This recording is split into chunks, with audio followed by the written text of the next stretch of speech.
John McEnroe, instinctive, volatile. Bjorn Borg, cool, controlled. Two men, worlds apart, whose worlds would collide. Please tell me. Please tell me.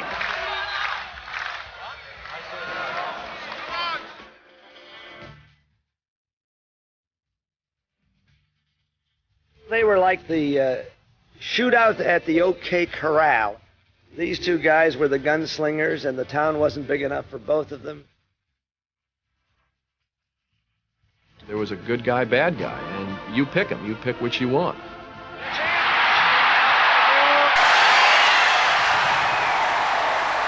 The good guy had won Wimbledon for the past 4 years. By 1980, Bjorn Borg was the undisputed world #1. Bjorn was a god at Wimbledon. I mean, he could really do no wrong there. And John, I mean, there was smoke coming out of his ears as soon as he rolled out of bed. You can't be serious, man. You cannot be serious. That ball was on the line. By 1980, McEnroe's outbursts may have become predictable. His tennis, however, was anything but. Now, #2 in the world, he was the greatest threat yet to Borg's reign.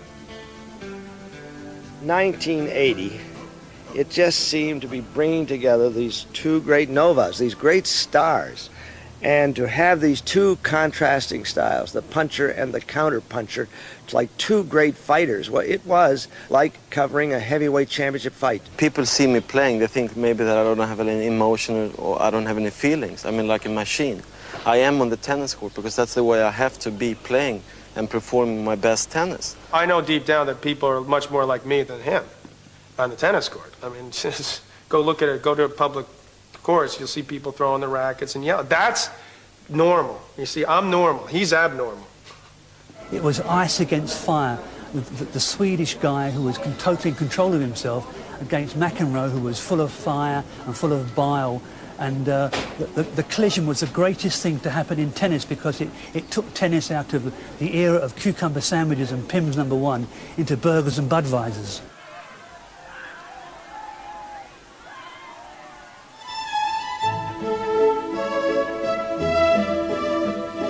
Cream teas and anyone for tennis gave way to glam rock when Borg made his debut at 17.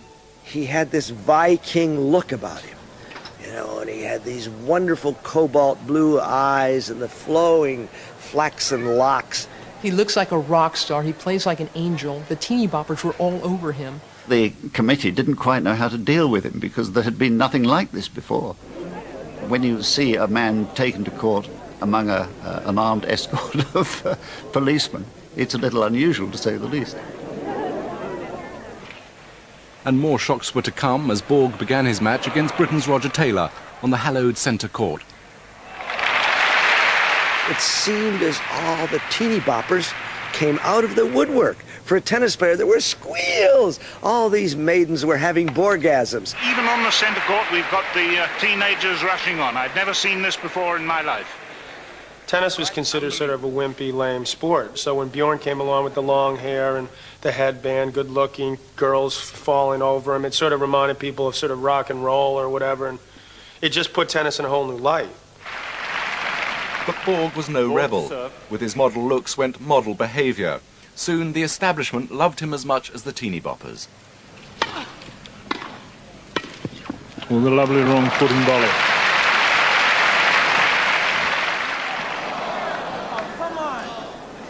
You're quite sure? 7 all. Oh, the ball was so far in. I mean, do you see it in? The teenage McEnroe arrived at Wimbledon in 1977, and he too shook the establishment. Now McEnroe must just buckle down, play to the umpire, and try and win this set. 7 all. Would you please serve? I had a difficult time not considering the umpires enemies, the way they called balls. I could not believe that people could continuously be so inept with line calling worldwide and then have the audacity to tell me that I was wrong. And I sit there and watch millions of balls. That's all I ever do is look at balls. I don't think Wimbledon realised quite what had hit them with John McEnroe. I don't think the tennis knew what had hit them. Some of us had seen flashes of it before in the juniors. This was something entirely new, and they didn't know quite how to deal with it. I spoke to him like a Dutch uncle, really, and telling him that I thought that if he'd learned to control himself and behave, that he'd be a much better player all round. He was irascible and he was a wild man, but he was still pretty much in check that first year. And I would go to all his press conferences and hold his hand and try to generally lend a parental arm. And there was a sense of a time bomb. It was just starting to tick then.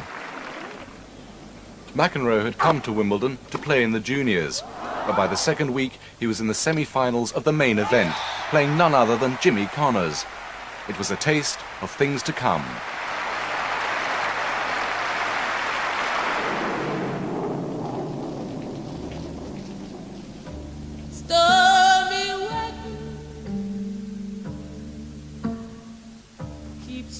Wimbledon 1980, one of the wettest on record.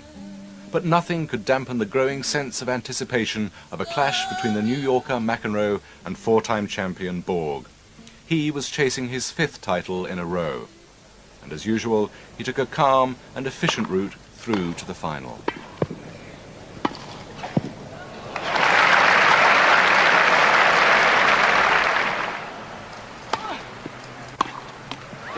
That's it. The call came before the ball was played. He never even called it. Well, no, yes, he called No, it. he never said anything. He called a fall. Meanwhile, McEnroe was making waves. In his semi-final, he faced a determined Jimmy Connors, once the bad boy himself. Sparks flew. McEnroe was given Wimbledon's first official warning, and Connors was able to play the good guy. Mr. McEnroe, you are getting a public warning. Now, please play on.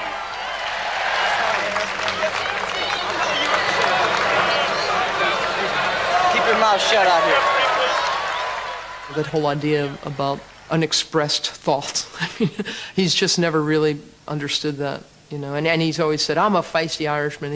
And there is an Irish side to John, I guess that's true enough, but he still wanted to belong. He just wanted to be a part of history, of Wimbledon history.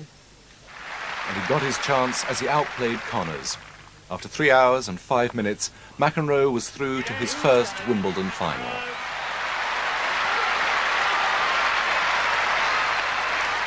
Once you get to the final, that's what you've been shooting for. I mean, you get to play Bjorn Borg, one of the greatest players of all time, Jimmy Connors in the semis. I mean, what more could you ask for? That's it, right there. That's what it's all about.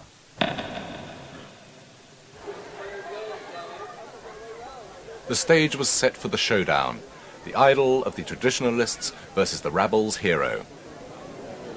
If McEnroe loses this afternoon, quite frankly, I'll eat my hat.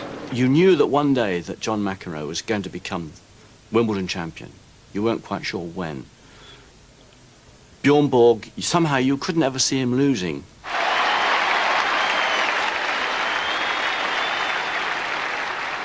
And the Borg camp was full of anticipation. When you start winning Wimbledon 1, 2, 3 times in a row, of course, it should be a 4th and a 5th. So, I mean, we were, of course, expecting to win.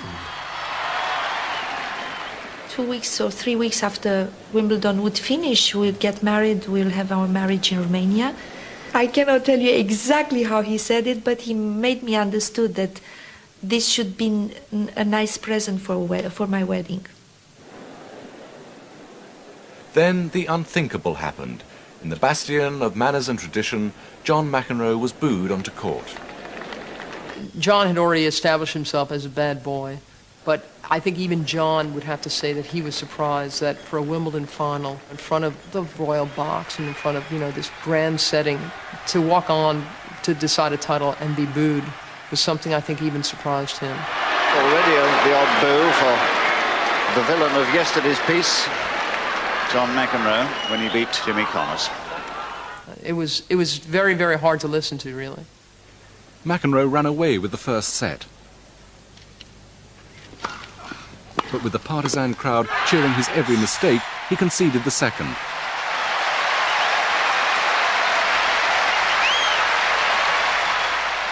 It was 1-set all.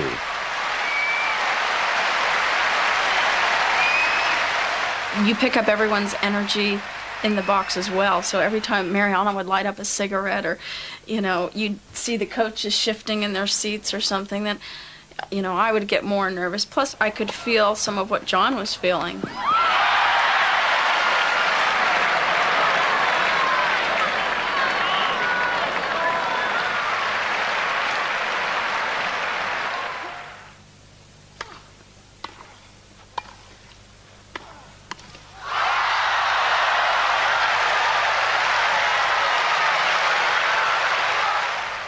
Borg took the third set and needed only one more for victory. The fourth went to 6 games all, and so to a tie-break. 2 clear points would give Borg his place in the record books.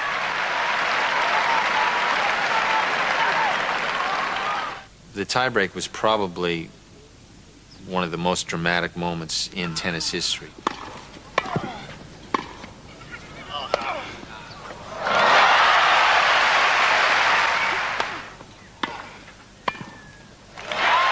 It was just like one guy kind of one-upping and one-upping the other. Anything you can do, I can do better. And they were doing that with their shot making.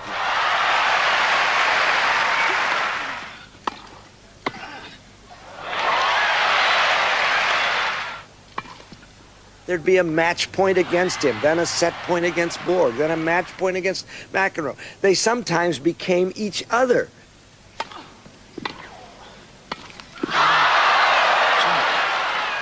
I don't know really what I was thinking. I was up in the air. Leonard, he was just white in the face. He was white. He didn't have any more expression. He was like almost like a dead man. Oh, God, how could he have missed that? I didn't have any more strength to watch, but I had to sit there.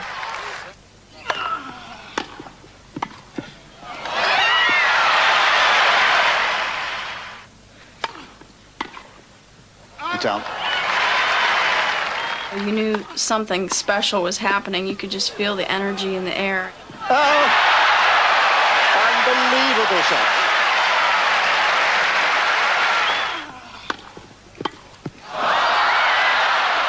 The extraordinary tennis continued.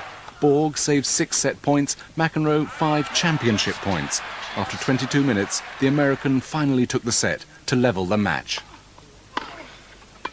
Yes, 2 sets all. 22 minutes of just sheer, well, I don't think there was a dry pair of knickers in the house.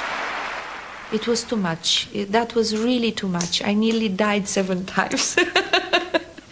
And then end up losing after like 25 minutes, having like 7-8 match point. I thought I was dying out of the court because I was so disappointed, so mad and everything at the same time.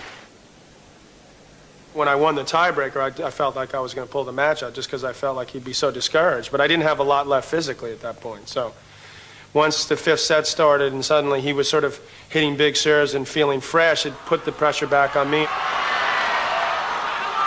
After 3 hours and 10 minutes, the match was level again, 2 sets all. It was now that Borg's stamina and staying power started to tell.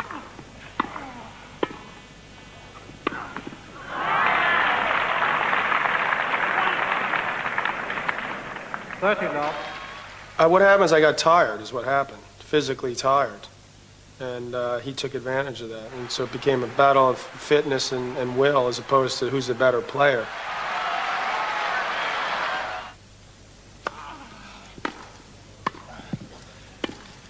That's it.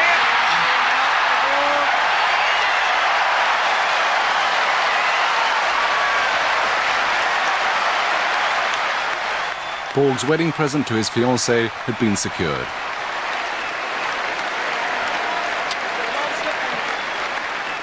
You know, he looked with a warm eyes. You know, he said, unbelievable. Actually, he said it in Swedish. Otroligt. It's unbelievable, you know.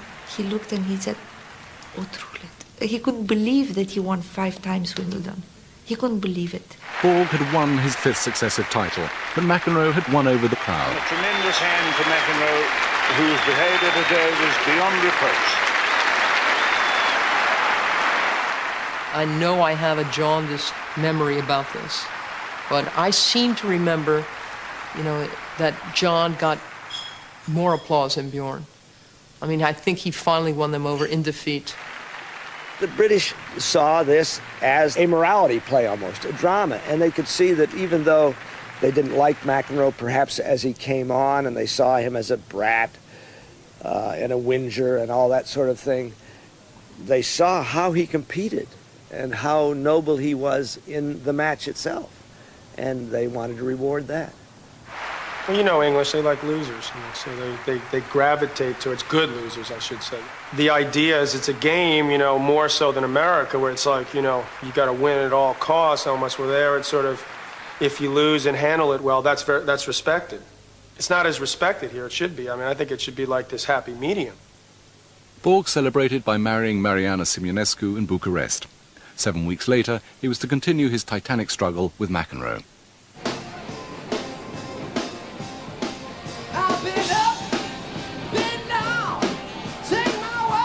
John had headed straight home to New York to recharge his batteries in readiness for the battle.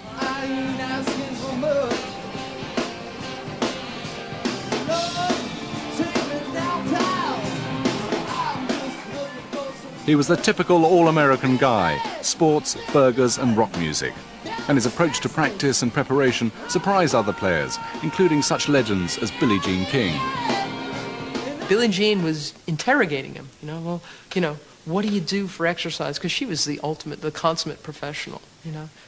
Exercise? I don't exercise. As he's wolfing down, you know, food, you know, picking it, grabbing stuff off of my plate. What do you mean exercise? I play tennis. What do you mean? You know, I don't think he's ever went for a run in his life. You know, like other guys came on the court, I mean, on the tour, and said, "Oh, John, have you ever, you know, gone for a jog?" And looked at him like they were crazy.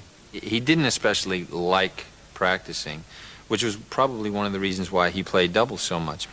Anytime you can play a match, as opposed to practicing, you should do it. And he won the Wimbledon doubles trophy 5 times.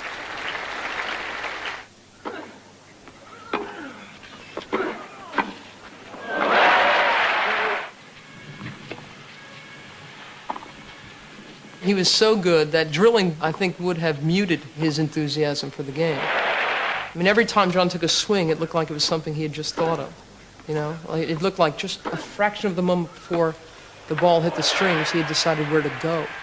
So that's not the kind of thing that you want to drill. McEnroe's style of play exactly exemplified his personality. I mean, he was a risk taker. He was very adventurous.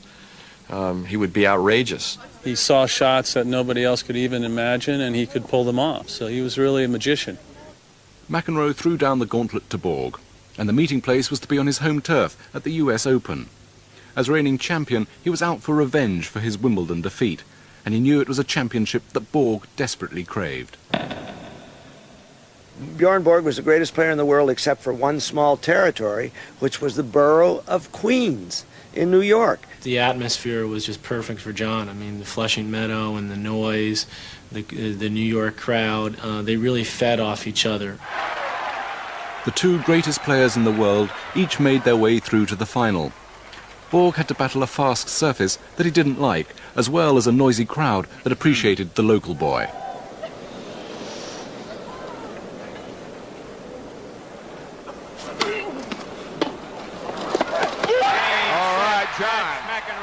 It had been Borg's 9th attempt and his 9th failure.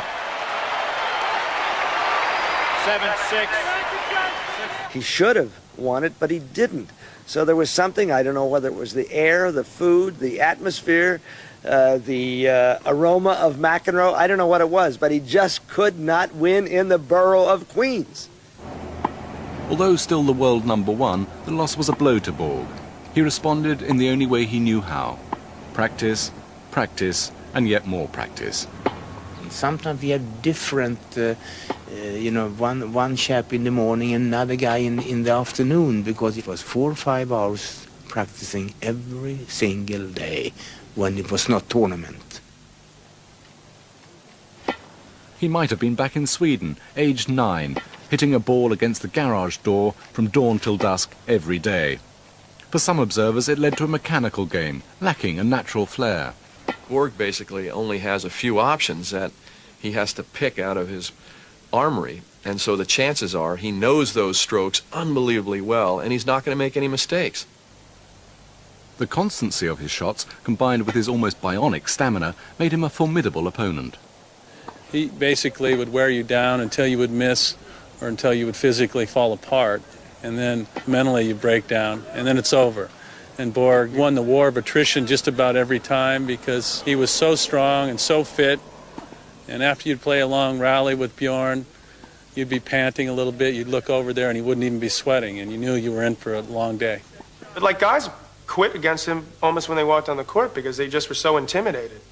He was such a good athlete. I don't think people realize how good an athlete he was. He was a superior, like Jimmy and myself. He was just a superior athlete, very, very fast. Borg's steady, waiting baseline game was in sharp contrast to the artistic, impulsive McEnroe. I did nothing like him. We didn't volley alike, we didn't hit ground strokes alike, we didn't serve similar, we didn't play the same style, we didn't have the same mentality, we had different personality. Nothing was similar.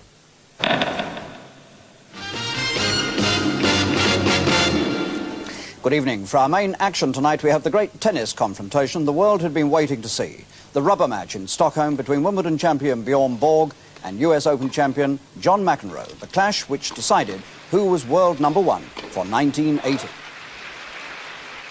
McEnroe, defending the Stockholm title, not only had to battle Borg, but also a slow surface. This rewarded the patient baseline rallier rather than the impulsive individualist. And that's a running pass to dream about from Borg.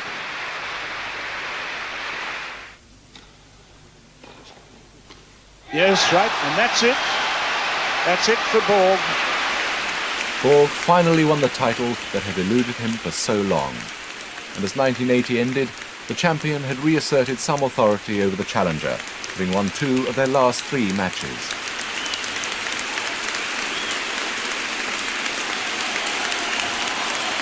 But as 1981 began, McEnroe had his sights set on the world's number one.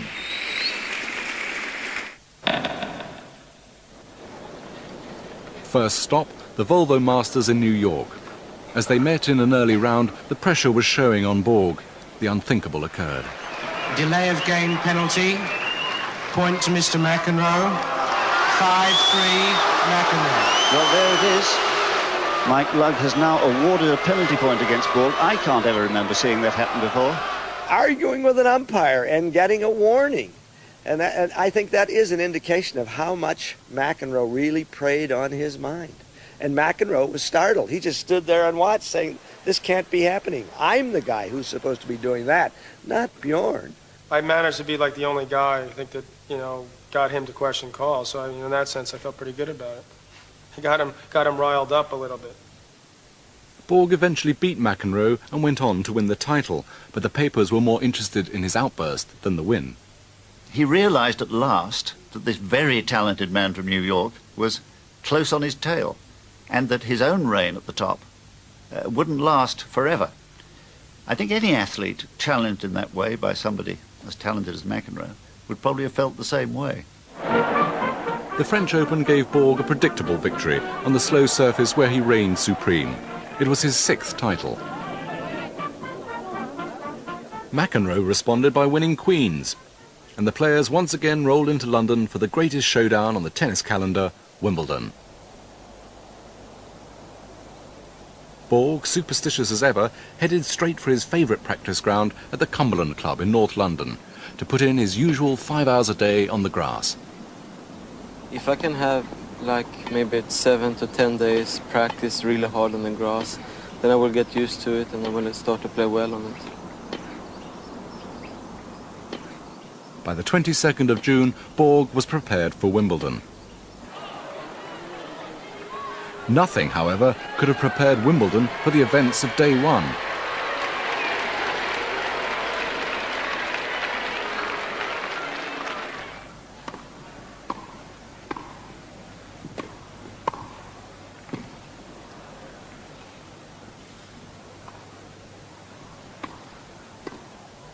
John McEnroe lost all the goodwill he'd gained during his previous year's heroic final in one opening match. 15-30. Saw that serve in up for? What, because that thing verified it, or what? Serve is good, Mr. McEnroe. You got the absolute pits of the world, you know that?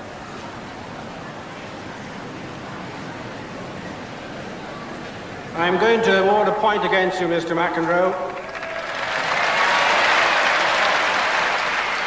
I think I just wanted to sort of hide a little bit. I was so upset that it was hard for him just to sort of let a line call go, or maybe just to question it and then move on. Can I have the referee brought out, please, right now? Tennis really does have to uphold authority in some shape or form. Rather than getting yourself all worked up, you try to relax, maybe go get a drink of water or something, towel off, and just kind of patiently wait until the opportunity to play arises, and then you just want to be ready when that next point starts.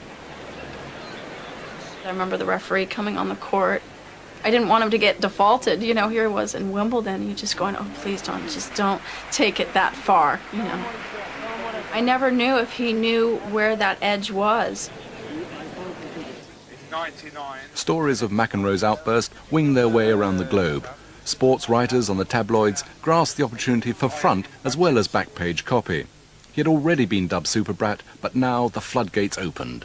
I called him, I think it was the Incredible Sulk, a King's Sneer, the Merchant of Menace, the Prince of Petulance. I think London's a great city, but I think the press sucks. He'd either do one of two things, either misbehave, and that was your headline, or play such brilliant tennis that was a story in its own right. They're full of baloney, most of the people. They have no clue what I went through, no clue what I'm thinking, no idea who I am as a person, no idea of what's going on in a tennis court. They have no idea about anything, basically. Well, we wrote what we saw and what we heard. We would take up our seats on number 1 court or centre court and just wait for the explosion to happen. He couldn't play without aggravation. Like any great entertainer, he lived up to the billing. You know, if they wanted him to be Super Brat, well, chances are they were going to be able to goad him into it. So John McEnroe bows to authority rather theatrically.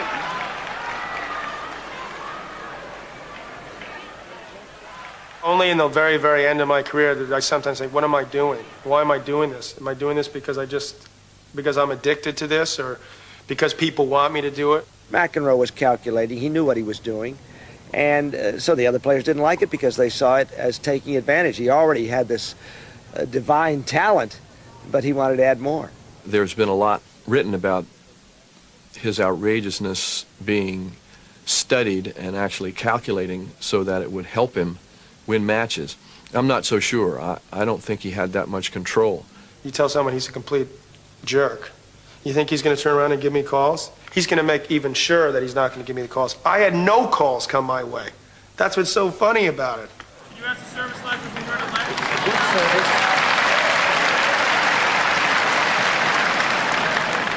Very good service. Very good service. But can you ask if we heard a left? It was a very good service. The next call, out of the 2,346 calls that I disputed, I got probably 10 good calls out of that. I mean, every single time it was like I lost. So how could they say that it was to help me? I intimidated them into what? Giving me more bad calls? I mean, I never saw good calls come my way. Maybe I'm biased. First penalty point. Unsportsmanlike conduct. McEnroe's war with the umpires continued on the way to his second Wimbledon final. But I really can't believe that Borg took his usual, more dignified route through the tournament. over the net, so hard and so close to the lines. And this time it was he who had to face the old campaigner Jimmy Connors in the semis.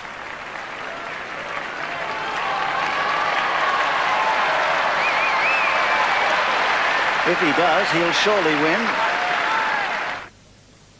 It turned into a thrilling 5-set match.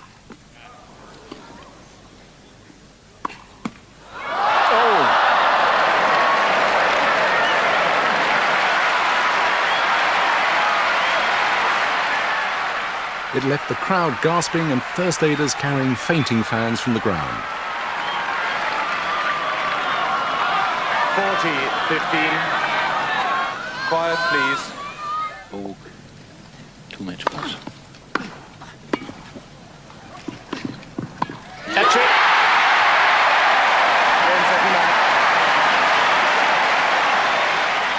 Borg was through to his 6th successive final and another head-to-head with John McEnroe. It was the rematch everyone wanted to see.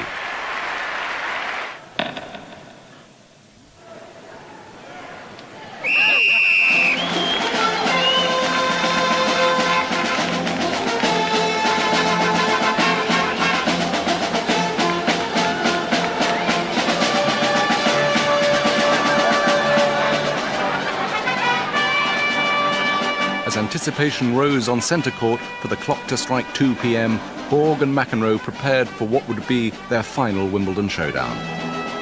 Bjorn, he'd won it 5 times in a row. John, the challenger once again. Would he, wouldn't he, would he be able at last to break the spell?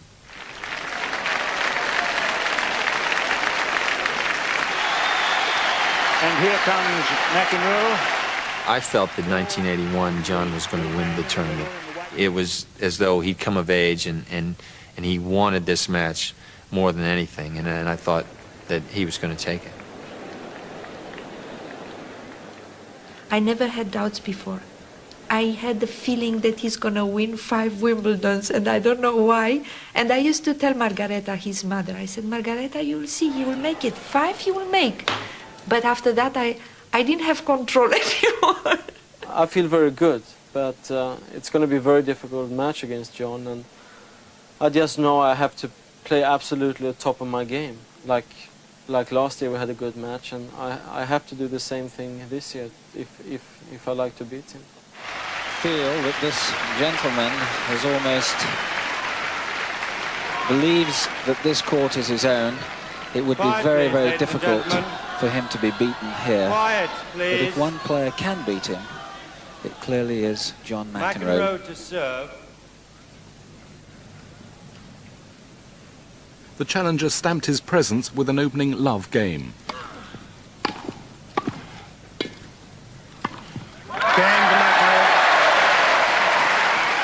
The crowd was determined to be part of the spectacle, often at McEnroe's expense. Early in the match, somebody called out to McEnroe, call the referee, John, which wasn't very helpful.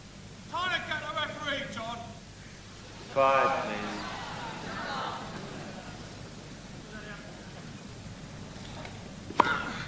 Thank you very much. I think that was more effective than me trying to intervene. Quiet, please. Quiet, please. 30, 40. The heckling continued, but as always, it was the spectacular tennis which won through. He's done it.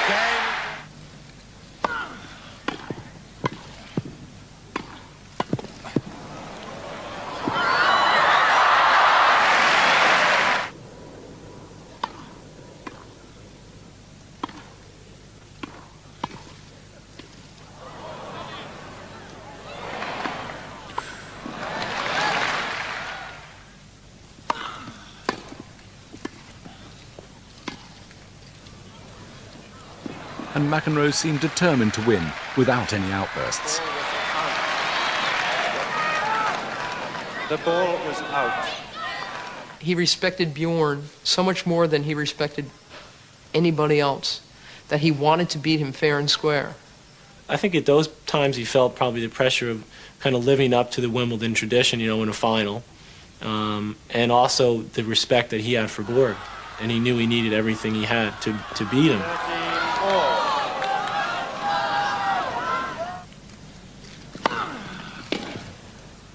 But Borg was feeling the pressure of a McEnroe serving like never before. Myself, I had a little feeling that he didn't really have the same confidence as before. It was something in the air there. But of course, you can't say that because McEnroe was playing great tennis, and maybe the pressure was too big for Björn there. Just that day too, huh?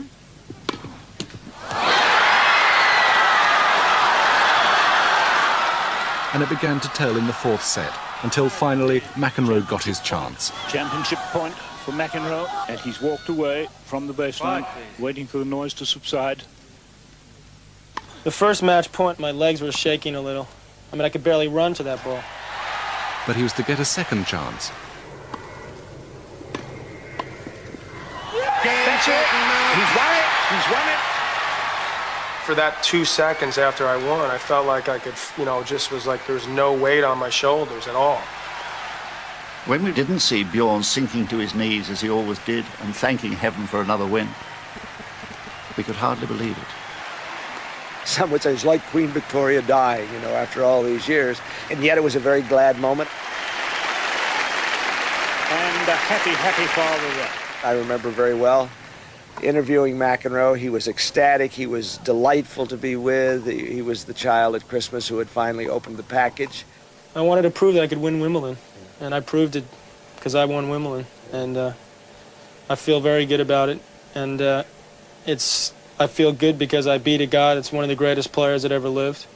It's always tough when you lose that last point, because I know the feeling when you win that last point, what a great feeling it is. And I know exactly what feeling John had after he won that last point.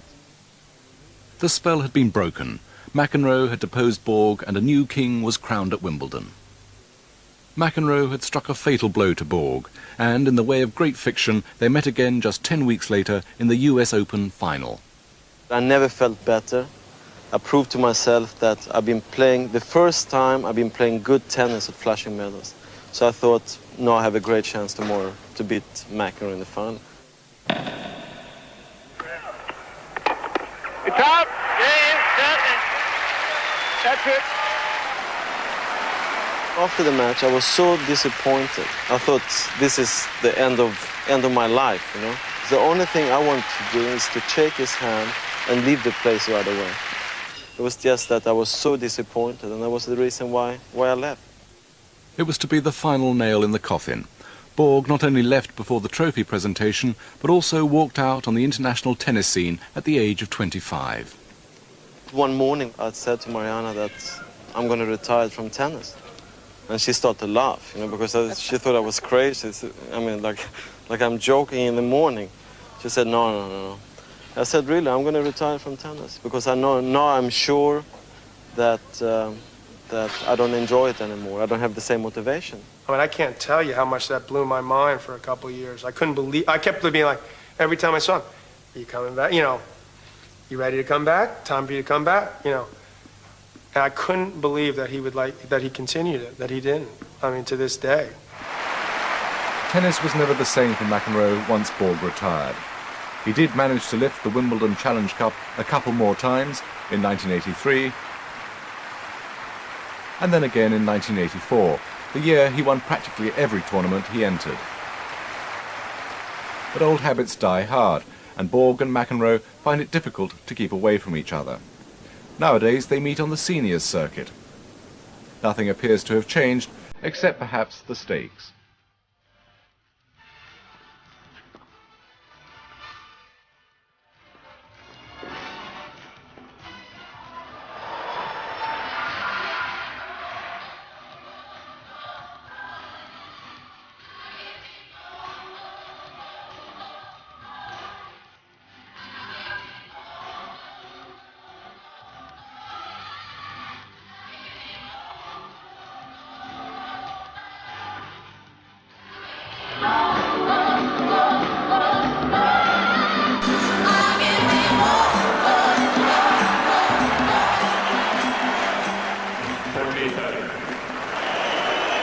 I kid now when people see me play, they say, oh, you're going to get mad when you play? I mean, these absurd questions. I said, yeah, it's in my contract. I've got to get mad a couple times, yell at a few umpires, or else I don't get paid.